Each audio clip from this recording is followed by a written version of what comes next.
Salut tout le monde! J'espère que vous allez bien. En tout cas, je vous souhaite la bienvenue sur ma chaîne où on parle d'astrologie. Moi, je m'appelle Valériane et aujourd'hui, je vais commencer une nouvelle série de vidéos qui vont porter sur les signes ascendants. Alors, vous avez peut-être déjà entendu parler de l'ascendant en astrologie. C'est quelque chose qu'on entend quand même plus souvent que par exemple le signe lunaire ou autre. C'est-à-dire que dans notre profil astrologique, on n'a pas uniquement un signe solaire, donc ce qu'on dit quand on se présente, disons astrologiquement, en disant je suis Lion, je suis Cancer, etc. On a également beaucoup d'autres éléments en fait qui rentrent en compte et l'ascendant en fait partie. C'est même un des éléments proéminents de ce qu'on appelle le thème astral, donc qui est le profil astrologique et que tout le monde a. Et donc dans la vidéo d'aujourd'hui, je vais d'abord expliquer le concept de l'ascendant, donc qu'est-ce que ça représente en soi, quel que soit le signe, l'ascendant dans un thème astral. Donc ça permet de voir ici ce qu'on va pouvoir décrire, ce que l'ascendant va indiquer dans votre profil astrologique, et ça permet, je trouve, ensuite de mieux comprendre le fonctionnement des explications que je donnerai quand je parlerai de chaque signe ascendant. Une première chose à savoir concernant l'ascendant, c'est que dans notre profil astrologique, c'est l'énergie qu'on exprime en premier lieu. Donc le signe ascendant qu'on a dans notre thème astral, c'est le signe, l'énergie qu'on va exprimer instinctivement, naturellement, sans devoir y réfléchir et du coup de façon assez incontrôlée en quelque sorte. Et donc pourquoi est-ce que c'est une des premières choses que représente l'ascendant? Eh bien parce qu'en fait, si on reprend le concept du thème astral, donc du profil astrologique, et le fait que c'est en fait une roue dans laquelle chaque signe apparaît dans un certain ordre, eh bien justement l'ascendant, le signe ascendant, c'est le premier qui apparaît dans cette roue. Et si on va même un peu plus loin dans l'explication, c'est le signe en fait qui est le premier visible à l'horizon lorsque l'on naît, et donc symboliquement, si vous voulez, c'est l'énergie, le signe qui va venir teinter notre première rencontre avec la vie et du coup notre expérience de la vie. Donc l'ascendant, c'est quelque chose en fait qui certes est, disons, superficiel dans le sens où en fait ça arrive en premier lieu, mais ça n'est pas du tout superficiel dans un sens où ça n'aurait justement pas vraiment de profondeur ou de signification importante dans qui on est. Au contraire, en fait, le signe ascendant, même si justement il n'est pas très nuancé et pas forcément très complexe dans son expression, il a quelque chose qui est très important dans ce sens que c'est effectivement l'énergie, le signe qu'on va tout le temps transporter avec nous, et en particulier chaque fois qu'on rencontre une nouvelle situation, chaque fois qu'on initie un nouveau cycle, toujours dans cette logique ou dans cette symbolique du fait que c'était le premier signe à apparaître dans notre thème astral, donc au moment de notre naissance. Donc étant donné que l'ascendant est l'énergie qui nous permet en premier lieu d'appréhender la vie, ça montre aussi à travers quel filtre on va percevoir effectivement la vie en soi et aussi les nouvelles expériences. Donc pour donner quelques exemples vraiment basiques et généraux ici, qui seront évidemment approfondis dans chaque vidéo correspondante, par exemple si on a l'ascendant Cancer, ce signe étant vraiment tourné vers les émotions, ça signifie que notre première réaction face à la vie, notre première perception de celle-ci passe justement par ce que la situation qui se présente à nous va nous faire ressentir émotionnellement. Là où par contre, par exemple, quelqu'un qui aurait l'ascendant dans le signe des Gémeaux, par exemple, aura une approche qui est beaucoup plus liée à l'apprentissage, à la réflexion, et donc il y aura une attitude beaucoup plus curieuse mentalement par rapport à une même situation qui pourrait se proposer. Et donc, en quelque sorte, chaque signe ascendant représente une certaine vision de la vie.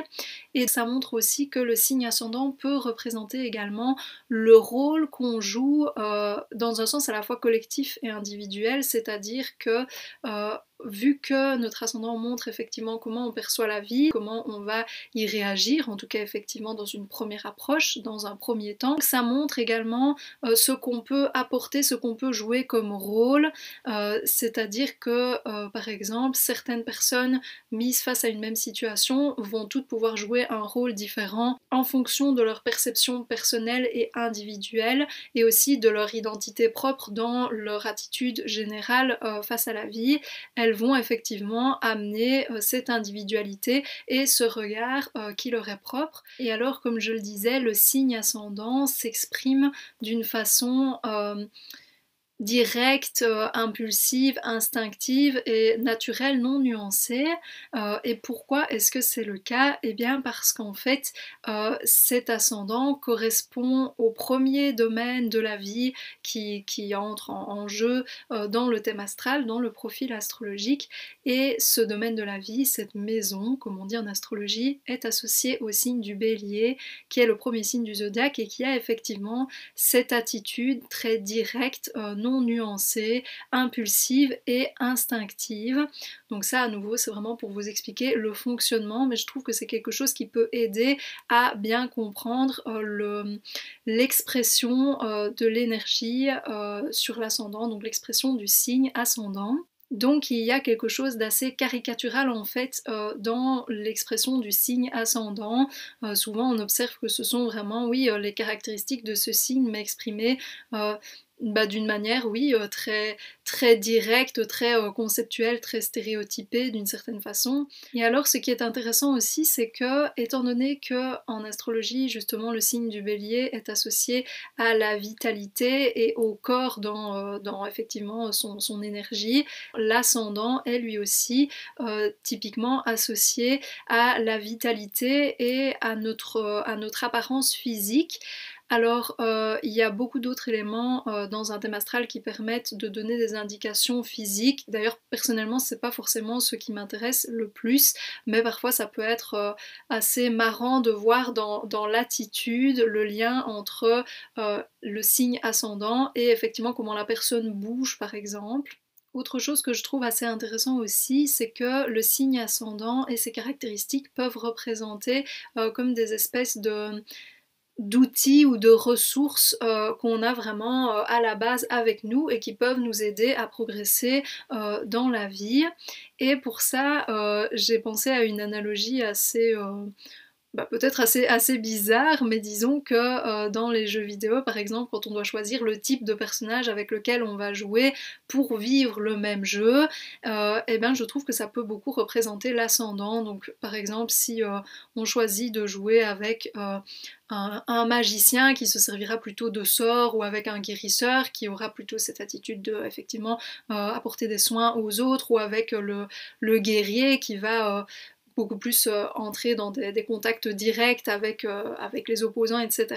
Il y a une différente expérience du jeu, et donc si on perçoit la vie comme un jeu, je trouve que l'ascendant représente ce premier personnage qu'on a en fait. Mais donc c'est vraiment important de comprendre que même si l'ascendant représente tout ce que je viens de décrire, il y a beaucoup d'autres éléments dans notre profil astrologique qui peuvent être beaucoup plus profonds, beaucoup plus liés à qui on est vraiment dans notre fort intérieur, et l'ascendant ne définit pas non plus toutes les expériences de vie qu'on va avoir, simplement ça donne des informations sur comment on va les percevoir, en tout cas de prime abord. Et j'aime bien aussi me dire pour l'ascendant, toujours dans cette idée que ça peut représenter les ressources qu'on a en soi vraiment naturellement, c'est que l'ascendant nous permet aussi d'appréhender, comme je le disais, la vie d'une certaine façon, mais donc d'avoir disons, une certaine approche qui se fait naturellement et qui évidemment a ses avantages. Mais donc tout ça, il en sera question quand je parlerai de chaque signe ascendant en soi. Et alors l'ascendant, on dit aussi que ça correspond à notre identité première, et ça me permet aussi de vous parler d'un autre élément qui est parfois mentionné en lien avec l'ascendant et qui est effectivement énormément relié, c'est ce qu'on appelle le descendant. Alors en quelques mots ici, le descendant c'est le signe qui va vraiment être opposé à l'ascendant. Donc si on a l'ascendant en Bélier, on aura toujours le descendant descendant en balance, l'ascendant en taureau sera toujours le descendant en scorpion, etc. C'est ce qu'on appelle les oppositions de signes en astrologie. Et donc là où l'ascendant représente tout ce que je viens d'expliquer, donc ce qui nous appartient vraiment plus personnellement et qui est peu nuancé, qui est très direct, etc. Le descendant, par contre, c'est un signe qui représente des caractéristiques qu'on peut avoir l'impression de ne pas avoir du tout.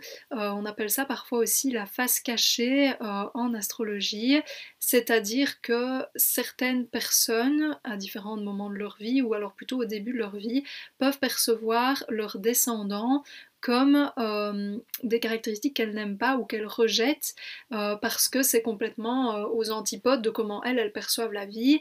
Donc si on prend l'exemple à nouveau d'un ascendant cancer qui a cette attitude vraiment instinctive de percevoir les nouvelles expériences et la vie à travers les émotions et de façon donc très sensible et personnelle, le descendant sera en Capricorne et donc ça c'est plutôt une attitude qui est tournée vers quelles sont les obligations, qu'est-ce qu'il faut faire, quelles sont les limites, et il y a moins de place qui est laissée effectivement au bien-être émotionnel. Et donc ce descendant peut être perçu effectivement comme quelque chose qui est, qui ne nous appartient pas du tout et qu'on va alors plutôt rencontrer chez les autres personnes. Et donc c'est là en fait qu'on arrive au principe de miroir.